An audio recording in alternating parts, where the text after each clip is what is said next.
تو اللہ تعالیٰ نے تو امپاور کیا ہے عورت کو۔ اب سوچئے وہ عورت جس کو تعلیم کا حق نہیں تھا، جینے کا حق نہیں تھا، جس کو وراثت میں حق نہیں ملتا تھا، جس کو کمانے کا حق نہیں تھا، کما لے تو مال پاس رکھنے کا حق نہیں تھا، جس کو نکاح میں اپنی رائے ظاہر کرنے کا حق نہیں تھا، اسلام نے اسے کتنا اونچا مقام دیا ہے۔ ایسا نہیں ہے کہیں بھی اسے آدھا انسان کنسیڈر کیا ہو۔ ایجاب و قبول اگر لڑکے کے لیے تو لڑکی کے لیے بھی ہے، اگر کیونکہ یہ دونوں کے مشترکہ طور پر ایک کی جانب سے جو بات کہی گئی دوسرے کو قبول ہو تو نکاح منعقد ہوتا ہے۔ اور پھر آپ دیکھیے کہ جیسے مال رکھنا اگر مرد کا حق ہے تو عورت کا بھی حق ہے۔ مرد جو ہے شوہر عورت کا گارڈین نہیں بن جاتا کہ وہ ہر پراپرٹی میں اس کا گارڈین بن کے سائن کرے گا تو تبھی اس کی پراپرٹی پرچیز ہو سکتی ہے یا پراپرٹی بیچی جا سکتی ہے۔ ایسا نہیں ہے۔ عورت آزادانہ خرید و فروخت کر سکتی ہے، جائیداد کی خرید و فروخت کر سکتی ہے۔ آپ ذرا ویسٹ میں دیکھیے، کیا عورت بغیر کسی گارڈین کے اپنی جائیداد خود فروخت کرنے کے قابل ہے یا خود پرچیز کرنے کے قابل ہے؟ تو یہ ہمارا رب ہے جس نے ہماری حیثیت کو کیسے برقرار رکھا۔ اور اب سوچئے اس ماں کو جس کا تذکرہ ہم نے ابتدا میں کیا تھا، جس نے اپنے بچے کو رب کے لیے آزاد کرنے کا سوچا تھا، تو اس نے شوہر سے اجازت تھوڑی لی تھی۔ شوہر سے پوچھا ہو کہ اچھا اگر میرا بیٹا پیدا ہوا تو کیا میں اسے اللہ تعالیٰ کے لیے آزاد کر سکتی ہوں؟ ایسا نہیں ہے۔ آج کی عورت کا یہ ذہن بنا ہوا ہے کہ ہر معاملے میں مجھے یعنی مشورہ کرنا تو بہت افضل بات ہے، لیکن خاص طور پر بچے کی تعلیم کے حوالے سے اور دین کی تعلیم کے حوالے سے عورت اپنے آپ کو بے بس ظاہر کرتی ہے۔ دین کی تعلیم حاصل کرنا عورت کا حق ہے اور مرد کا فرض ہے۔ اگر کوئی عورت شادی سے پہلے دین کی تعلیم حاصل نہیں کر پائی، اس نے اللہ کے دین کو نہیں سیکھا، اس نے قرآن مجید کا علم حاصل نہیں کیا، حدیث کا علم حاصل نہیں کیا، اتنا جس کی وجہ سے وہ اپنی اولاد کی اچھی تربیت کر سکے، تو مرد کا فرض ہے کہ وہ خود اسے اس کا ایڈمیشن کروائے، اس کو چھوڑ کے آئے، اس کو لے کے آئے، اس کی ٹرانسپورٹیشن، اس کی اگر کوئی فی ہے، اگر اس کی بکس کا ایکسپنس ہے یا اسے کہیں بھی جانے کی ضرورت ہے، اس کے لیے اللہ تعالیٰ نے مرد کو پابند بنایا، لیکن عورت کو مرد کا ذمہ دار نہیں بنایا کہ عورت آگے بڑھ کے یہ سب کام مرد کے لیے کرے گی۔ تو ریلیکسیشن کس کے لیے ہے؟ فیسیلیٹیٹ کس کو کیا ہے؟ اللہ تعالیٰ نے عورت کو فیسیلیٹیٹ کیا ہے۔ میں عورت کے بارے میں وہ ذہن بھی آپ کے سامنے رکھنا چاہتی ہوں جو نبی صلی اللہ علیہ وسلم کا تھا، جو اس دور کے لوگوں کا ذہن بن گیا تھا۔ آپ جانتے ہیں کہ عرب میں موسم کی شدت کی وجہ سے نارملی سفر رات کو ہوا کرتے تھے۔ رات میں ٹریول کرتے ہوئے رات ٹھنڈی ہوتی تھی، صحراؤں کی راتیں ٹھنڈی ہوتی ہیں، اور سواریوں کے لیے جو گیت گائے جاتے تھے بڑا نرالا ماحول پیدا ہو جاتا تھا۔ ایسے ہی نبی صلی اللہ علیہ وسلم ایک سفر میں تھے اور آپ کے ساتھ خواتین بھی تھیں۔ ایک ہدی خان نے گیت گانے شروع کیے تو اونٹنیوں نے تیز بھاگنا شروع کر دیا۔ آپ لوگوں میں سے کسی نے اونٹ پہ سفر کیا ہے کبھی؟ اونٹ پہ جب آپ سفر کرتے ہیں تو آپ کی پسلیاں دکھنے لگتی ہیں، کیونکہ اونٹ نے جب ایک قدم رکھنا ہے پھر دوسرا رکھنا ہے، کبھی اونچا کبھی نیچا، تو انسان کے لیے بیٹھنا کافی ڈیفیکلٹ ہو جاتا ہے۔ اور جب اونٹ بھاگنے لگے تو ظاہر ہے کہ اس کا اثر انسان کی باڈی پہ پڑتا ہے۔ تو آپ صلی اللہ علیہ وسلم نے اس موقع پر جب دیکھا کہ اونٹنیاں تیز بھاگ رہی ہیں تو آپ نے ہدی خان کو مخاطب کر کے کہا، یا انجشا رویدک بالقواریر، اے انجشا دھیان سے، آبگینے نازک ہیں۔ عورت کو رسول اللہ نے کانچ جیسا قرار دیا کہ جیسے کانچ کی حفاظت کرتے ہیں، آپ جب کوئی چیز کسی ایک جگہ سے دوسری جگہ بھیجتے ہیں تو اگر گلاس کی کوئی چیز بنی ہوئی ہے تو اس پہ لکھا ہوتا ہے گلاس ہینڈل وتھ کیئر. یہ ہے وہ بات جو اللہ کے رسول صلی اللہ علیہ وسلم نے خواتین کے بارے میں کہی. اتنا زیادہ آپ صلی اللہ علیہ وسلم کو خواتین کا خیال رہتا تھا. اور آپ صلی اللہ علیہ وسلم کس طرح سے سیدہ عائشہ کے ساتھ ایک بار ریس لگا رہے تھے تو سیدہ عائشہ جیت گئیں. آپ صلی اللہ علیہ وسلم نے ان کے جیتنے پہ خوشی منائی. اور جس وقت یعنی سیدہ عائشہ لیٹر ایج میں ایک بار ریس لگائی تو نبی صلی اللہ علیہ وسلم جیت گئے. تو آپ صلی اللہ علیہ وسلم نے فرمایا عائشہ یہ اس ہار کا بدلہ ہے کہ پہلے میں ہار گیا تھا اب آپ ہار گئی ہو. تو اس سے پتہ چلتا ہے کہ کس قسم کی ازدواجی زندگی گزارنے کا خواب دکھایا تھا نبی صلی اللہ علیہ وسلم نے.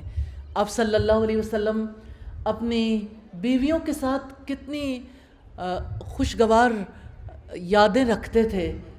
جیسے آپ کے پاس آپ کی چونکہ ازواج ایک سے زیادہ تھیں، آپ جب کسی ایک کے گھر میں ہوتے تو دوسری ازواج وہاں پہ اکٹھی ہو جایا کرتی تھیں. عصر کے وقت باہمی گفتگو کا وقت ہوتا تھا. ایسے ہی ایک عصر میں جب ازواج مطہرات اکٹھی تھیں اس موقع پہ حضرت عائشہ کے پاس حضرت سودا آئیں. حضرت سودا نے جب حضرت عائشہ کے گھر میں قدم رکھا دیکھا کہ وہ حریرہ بنا رہی ہیں. حضرت عائشہ نے انہیں آفر کیا کہ آپ حریرہ کھا لیں تو انہوں نے کہا میرا موڈ نہیں ہے، میں نہیں کھاؤں گی. اس پر حضرت عائشہ نے کہا اگر آپ نہیں کھائیں گی تو یہ میں آپ کے منہ پہ مل دوں گی. حضرت سودا حضرت عائشہ کی امی کے برابر کی ایج کی تھیں. وہ سوچ بھی نہیں سکتی تھی کہ عائشہ میرے ساتھ ایسا معاملہ کریں گی.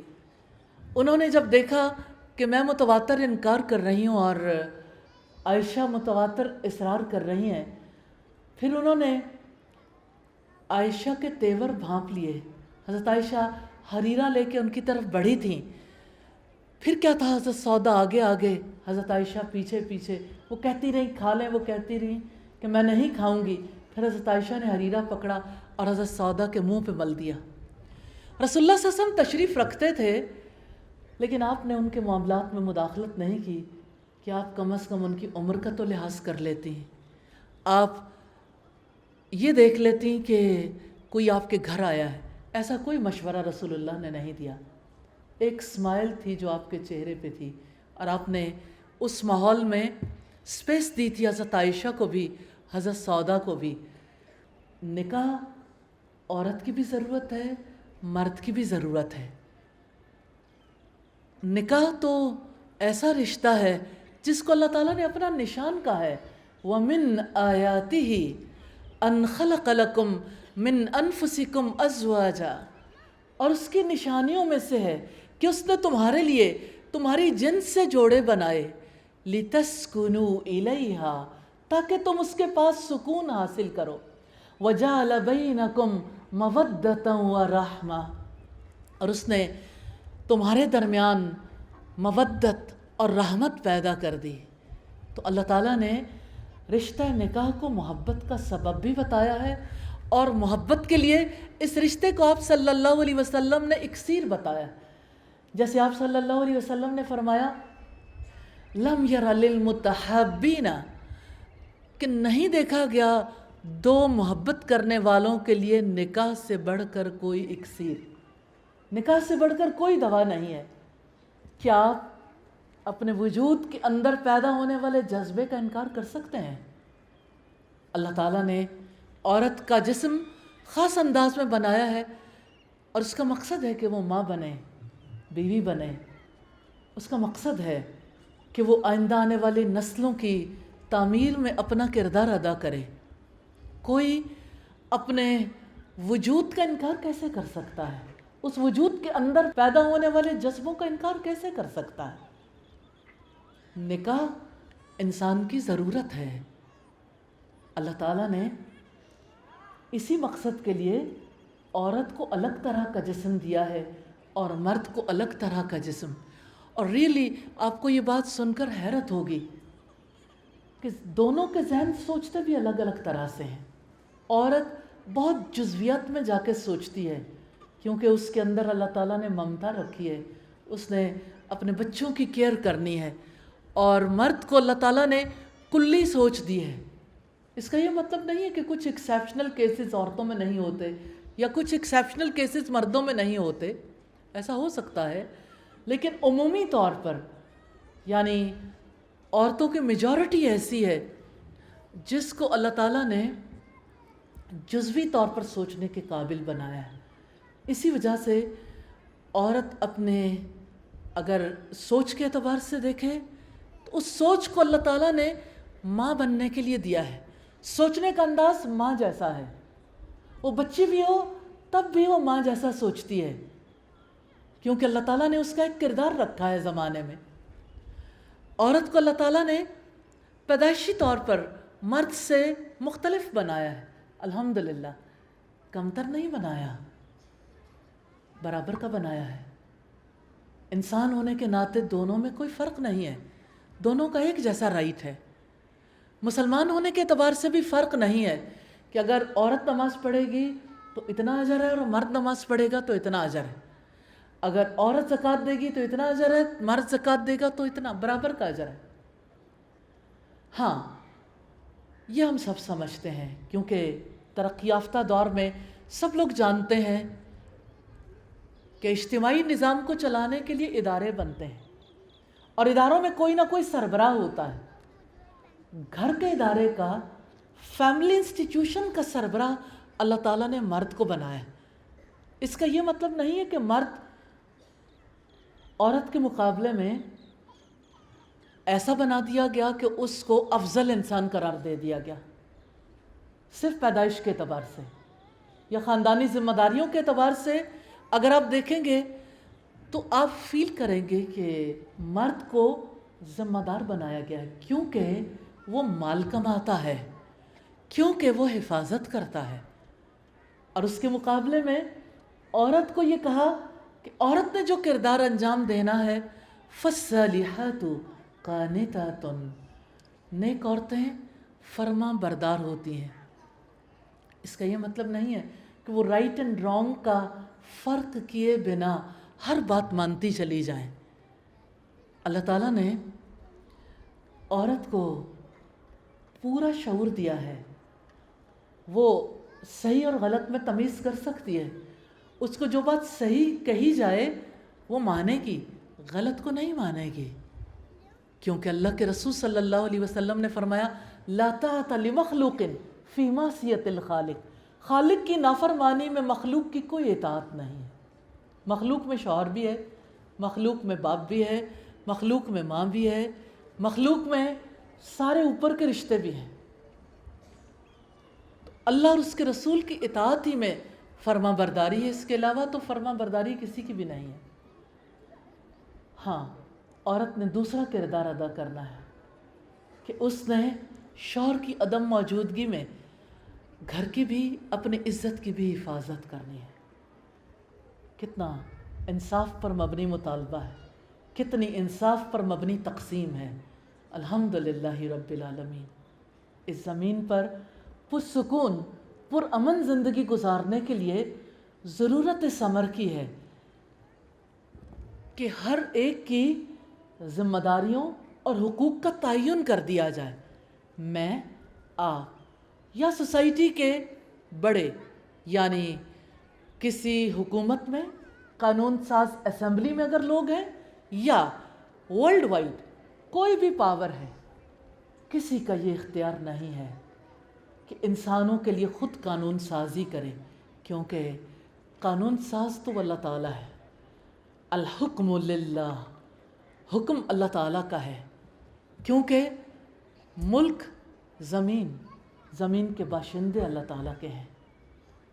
جس نے انسان بنایا وہ انسان کی نفسیات سے خوب واقف ہے، وہ جانتا ہے کہ انسانوں کے لیے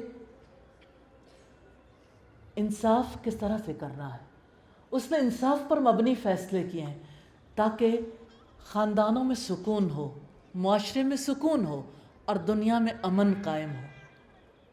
تو اللہ تعالیٰ کے جتنے فیصلے ہیں، آپ کسی بھی فیصلے کا جائزہ لینا چاہیں، ہر فیصلہ آپ کو انصاف پر مبنی نظر آئے گا۔ جیسے میں آپ سے ضرور یہ کہنا چاہوں گی کہ جیسے وراثت کے بارے میں نے آپ سے بات کی ہے، عورت کی وراثت پر جو اعتراض ہے، میں سمجھتی ہوں اس کی ڈیپتھ میں جائے بغیر، اسے سمجھے بغیر، اسے بظاہر 1 اور 2 بس اس سے آگے نہیں گئے تو دیکھیے یہ تو نرسری میں بچہ جاتا ہے یا شاید اس سے بھی پہلے 1 اور 2 کا فرق سمجھایا جاتا ہے، لیکن ستاروں سے آگے جہاں اور بھی ہیں، اس 1 اور 2 کی حقیقت میں نے آپ کو بتائی ہے الحمدللہ۔ اسی طرح سے ایک اعتراض یہ بھی کیا جاتا ہے کہ عورت کی گواہی آدھی ہے۔ کیا عورت آدھا انسان ہے؟ میں یہ سمجھتی ہوں سادہ سی بات ہے، سادہ سی بات میں آپ کے سامنے رکھنا چاہتی ہوں۔ آپ کے گھر میں اچانک بیل بجتی ہے اور کوئی بیل دے کے کہتا ہے اپنے گھر سے کسی خاتون کو بھیجیں، ہمارے آپس میں قرض کی دستاویز لکھی جا رہی ہے، عورت نے گواہی دینی ہے۔ آپ جس ماحول میں پلے بڑھے ہیں، آپ یہاں بیٹھے ہوں، یورپ چلے جائیں، دنیا کے کسی حصے میں چلے جائیں، ہر کوئی اپنے خاندان کے لیول پر اور اپنی زندگی کے لیول پر یہ سمجھتا ہے کہ یہ رسپانسبلٹی ہے، ذمہ داری ہے، کیونکہ اگر کوئی گواہ بنتا ہے تو گواہ کو عدالت میں جانا پڑ سکتا ہے۔ گواہی اسی لیے ہوتی ہے کہ موقع آئے گا تو گواہ کو عدالت میں بلایا جائے گا۔ اللہ تعالیٰ نے ذمہ داریاں عورت پر کم ڈالی ہیں، حقوق زیادہ دیے ہیں۔ تو پہلی بات تو اگر آپ اسے سمجھیں تو ہم آگے چلیں گے کہ عورت کو اللہ تعالیٰ نے ذمہ دار نہیں بنایا کہ وہ جھگڑوں کے فیصلے چکائے، وہ مالی معاملات میں گواہی دے اور پھر اس کا معاملہ جب عدالت میں پہنچے تو وہ گواہ ہونے کی صورت میں پہنچے۔ اگر آپ اسے سمجھ گئے ہیں کہ گواہی ذمہ داری ہے، گواہی کوئی حق نہیں ہے جس کے لیے جلوس نکالے جائیں یا جس کے لیے ریلیاں منعقد کی جائیں۔ آپ یہ دیکھیے، دوسری بات، عورت کی گواہی ہر جگہ آدھی نہیں ہے۔ میں ایک بات آپ سے کرنا چاہتی ہوں، دیکھیے ایک عورت کے بچہ پیدا ہوا، ایک لیڈی ڈاکٹر یا ایک نرس اگر یہ کہہ دے یہ بچہ اس عورت کا ہے، ایک اکیلی ڈاکٹر یا نرس کی گواہی قبول کی جاتی ہے، کسی مرد کی گواہی کی ضرورت ہی نہیں ہے، اور اس میدان میں کسی مرد کی گواہی قبول ہی نہیں کی جاتی۔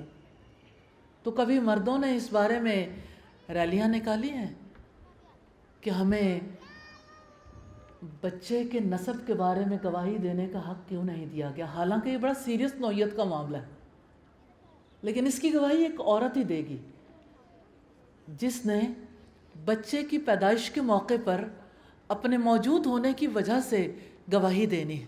سرٹیفائی کرتے ہیں نا، برتھ سرٹیفکیٹ جب ملتا ہے تو یہ گواہی ہے نا ایک عورت کی طرف سے۔ تو آپ کی لیڈی ڈاکٹر اگر گواہی دیتی ہے بچے کے بارے میں، اس کے باپ کا نام، اس کا نام اور یہ کہ کب پیدا ہوا، تو کیا اسے ہمارے معاشرے میں قبول نہیں کیا جاتا؟ کیا یہ زیادتی نہیں ہے کہ ایک عورت کی گواہی اس پورے معاشرے میں چلتی ہے؟ اور آپ میں سے کون پیدا نہیں ہوا اور کس کے پاس برتھ سرٹیفکیٹ نہیں ہوگا اور کس کا نادرہ میں اندراج نہیں ہوگا؟ ہر ایک کے لیے ایک عورت نے گواہی دی ہے، ایک عورت کی گواہی قبول ہوئی ہے، الحمدللہ رب العالمین۔ تو ہمیں اپنے رب کے قانون پر دلی اطمینان ہے، ہم اپنے آپ کو ایسے مقام پر رکھتے ہیں کہ اللہ تعالیٰ نے ہم پر احسان کیا ہے ایسا قانون دے کے۔ ہاں، ایک جگہ پر عورت کا یہ حق، عورت کو ذمہ دار نہیں بنایا کہ اگر عورت کسی زنا کے معاملے کو دیکھ بھی لے، عورت گواہی نہیں دے گی۔ کیوں؟ اس لیے کہ زنا کا جب فیصلہ ہوتا ہے نا، اس معاملے میں جو سوالات کیے جاتے ہیں عدالت میں، جس ڈیپتھ تک جا کے پوچھا جاتا ہے، انسان شرم سے پانی پانی ہو جاتا ہے کہ جو کام 2 لوگوں نے کیا، حرام کام کیا، اس کے لیے ایک پاک باز خاتون کو عدالت میں بلا کے اس کی ڈیٹیلز پوچھی جائیں، اسلام اس کی تکلیف نہیں دیتا۔ اس میں ہمارے ساتھ کوئی زیادتی ہوئی ہے؟ یہ ہمارے ساتھ بھلائی کا معاملہ ہے۔ اس بات کو جان لیجئے کہ یہ مس انڈرسٹینڈنگس ہیں، اصلاً یہ غلط فہمیاں ہیں، لیکن اگر کوئی غلط فہمی کو سمجھے بغیر پھیلانا چاہتا ہے اور اپنے رب پہ اعتراض کرنا چاہتا ہے تو یہ اچھا نہیں ہے، یہ مناسب نہیں ہے۔ ہمیں اپنے رب کے قانون کو سمجھنا چاہیے۔ اسی طرح سے عورت کی دیت کے بارے میں کہا جاتا ہے کہ عورت کی دیت بھی آدھی ہے۔ ویسے اگر آپ سمجھے بغیر ایک لمحے کے لیے بھی سنیں کہ عورت کی دیت آدھی ہے تو دل پکڑا جاتا ہے، کیوں؟ لیکن اگر سمجھ لیں تو دل کو اطمینان ہو جاتا ہے۔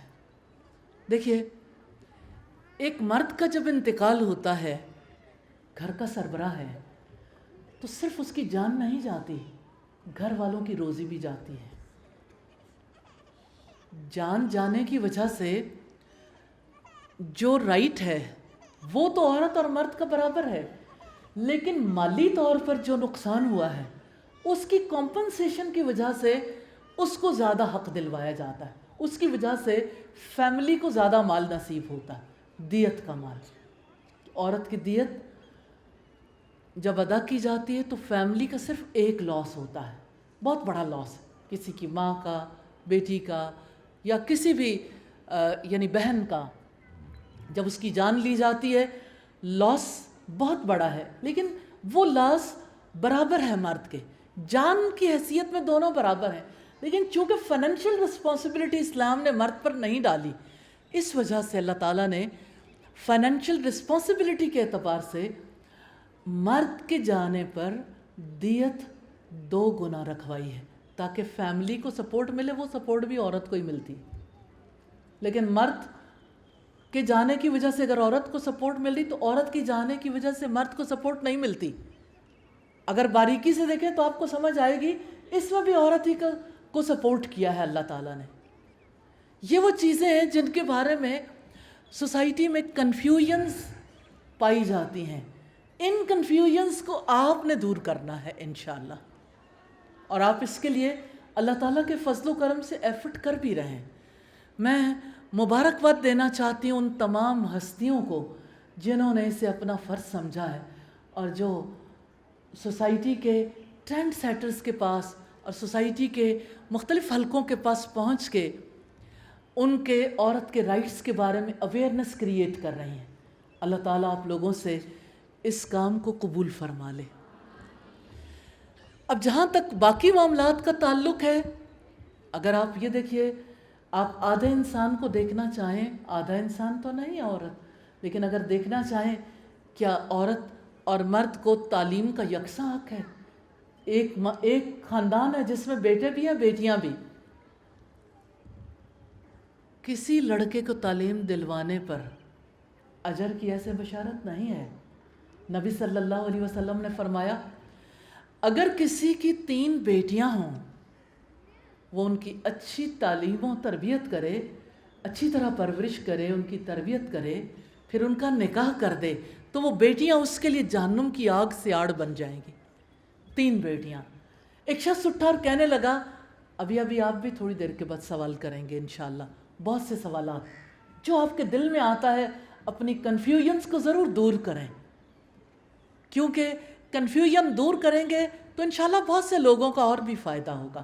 جب انسان کوئی چیز سیکھ رہا ہوتا ہے تو اس وقت ایسے سوالات ہمیشہ لوگوں کو فائدہ دیتے ہیں۔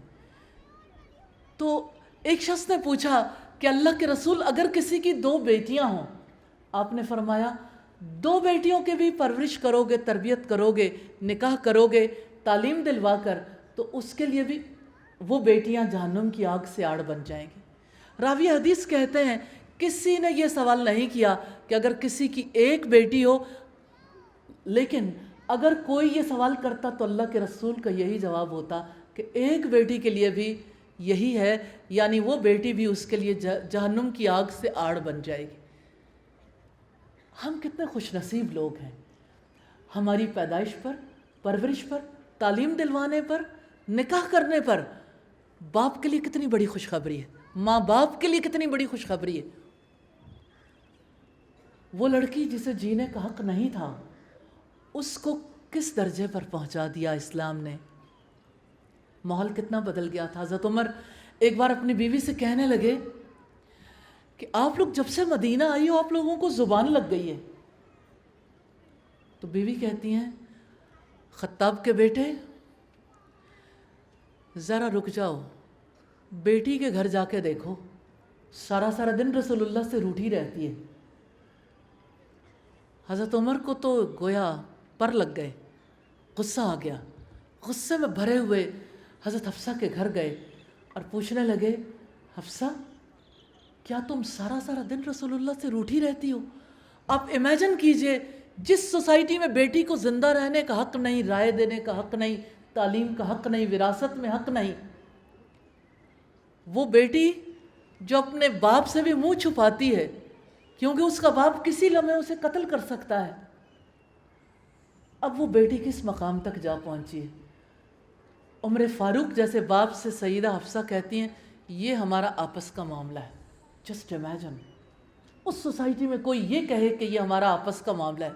آج بھی ایک لڑکی جو ہے اپنے باپ سے یہ کہتے ہوئے شرماتی ہے کہ یہ ہمارا آپس کا معاملہ ہے.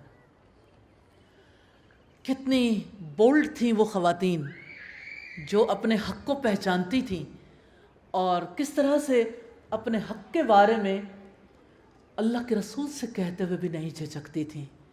میں ایک غلام خاتون کی بات ضرور آپ کے سامنے رکھنا چاہتی ہوں جس کا نام بریرہ تھا، جس کو حضرت عائشہ نے آزاد کر دیا تھا.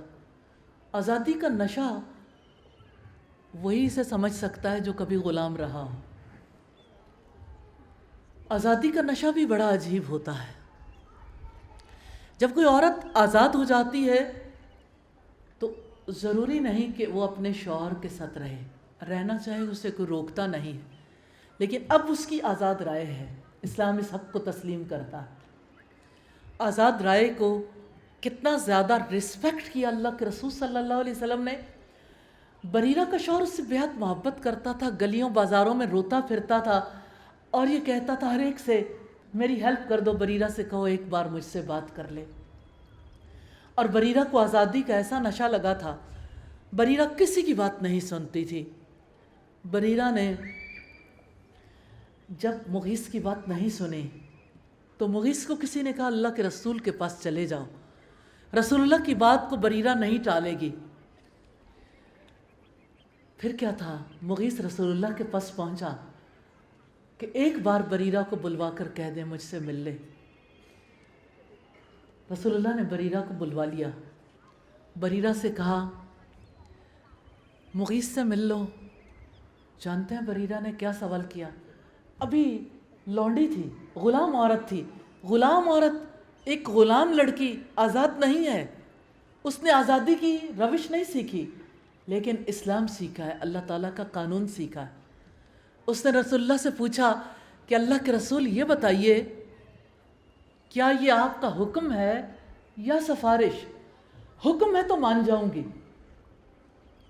سفارش ہے تو نہیں مانوں گی، سفارش نہیں مانوں گی. رسول اللہ مسکرا دیا اور آپ نے کہا یہ سفارش ہے. کہنے لگی میں مغیث سے نہیں ملتی.